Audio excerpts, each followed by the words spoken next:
Yasmeen Suri became a U.S. citizen in 2008. Since then, the Department of Homeland Security invites her to sing at their events. Yasmeen was born in India to a Sikh family. They moved to America when she was a child. She didn't speak English, and unfortunately, because of her ethnicity, she was the brunt of cruel jokes from the other children. I felt a sense of loss of control of my life, and I wanted to have control of my life. So I thought the more that I could get spiritual experience, the more I would be able to control my environment, and the more I would be able to control people. So I started getting into horoscopes. I started studying about psychics and witchcraft. I would begin to have demons, which I didn't know there were demons at the time, reveal themselves to me on a continual basis. And they would just speak to my spirit that I had been born for a purpose, and that purpose would be fulfilled. As an adult, Yasmeen was engrossed in the occult. The experiences that I would have is I wouldn't be satisfied. It would just leave me just more empty. It didn't give me an answer.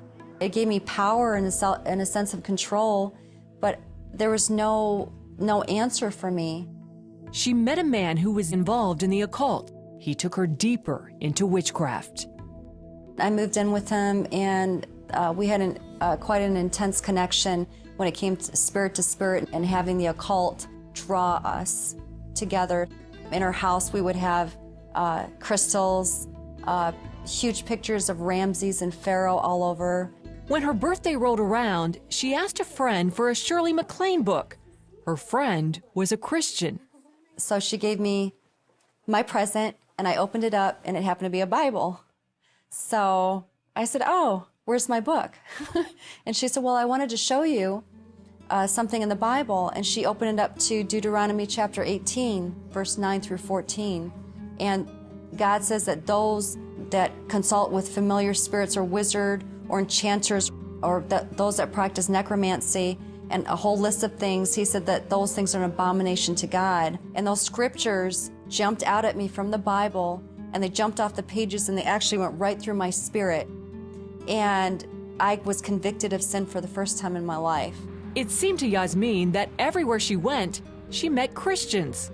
I would ask him questions like, how does this Jesus come inside of you?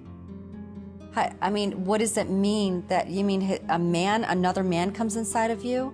What does this born again mean? What does saved mean? So I would ask questions, and even though I didn't understand them, I would still learn.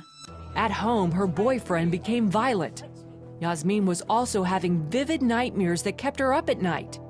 During this time, another Christian friend gave her a message. She said that the man that I was living with was going to kill me if I didn't leave, and that the Spirit of the Lord told her that I must leave him immediately. When she spoke to me, I just started crying. It broke something in me, and I knew it was God, even though I didn't know God. So I packed all my bags, and I told my mom that I was moving to North Carolina. She moved in with her brother, who invited her to church. I walked into that church, and when the worship started, I began to weep and weep and weep uncontrollably during worship and singing songs, and I had no idea what was happening to me. And I felt how much God loved me, and he didn't hate me for all the things that I was doing in my past and all the abominations that I was practicing, and how much he wanted to reach out to me and be a father to me. After going to church for a while, she made a decision. And I looked up into heaven and I said, "Jesus, I'm a sinner. I believe what people have said about you, that you're the Son of God, that you died on the cross for me and you died for my sins. I said, please forgive me and come inside of me and live in me and be the Lord and Savior of my life." The change was almost instantaneous. The next morning, all my bad dreams were gone. My torment was gone. Everything was gone. It was like a weight had been lifted off my shoulders, the weight of sin, the weight of deception. And I felt like I was alive for the first time in my life. I had a big bonfire, and I burned everything that I had, even the music, the books that I had, the objects that I had all over my walls, the pictures, the clothes, the jewelry. I had to break everything in my life and break those chains over my life. Yasmeen's life was on a new path. It was really a pretty awesome walk with the Lord. I was thankful to the Lord for just opening my eyes so I could see. Instead of teaching people about the New Age, the Lord had me telling people how dangerous the New Age is. She always loved to sing, and as she developed her voice, she knew it was a gift from God. Come to Jesus, come home. I love music because music is such a way that God speaks to our spirit, and God says that He inhabits the praises of His people. I see so many people, whether it's in the church or out of the church, that are so lonely and they're hurting and they're desperate.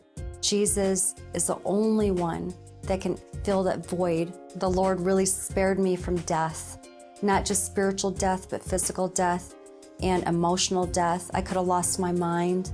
I could have been eternally separated from God. So I thank God for His mercy and His love, that He loved me when I had nothing to offer Him.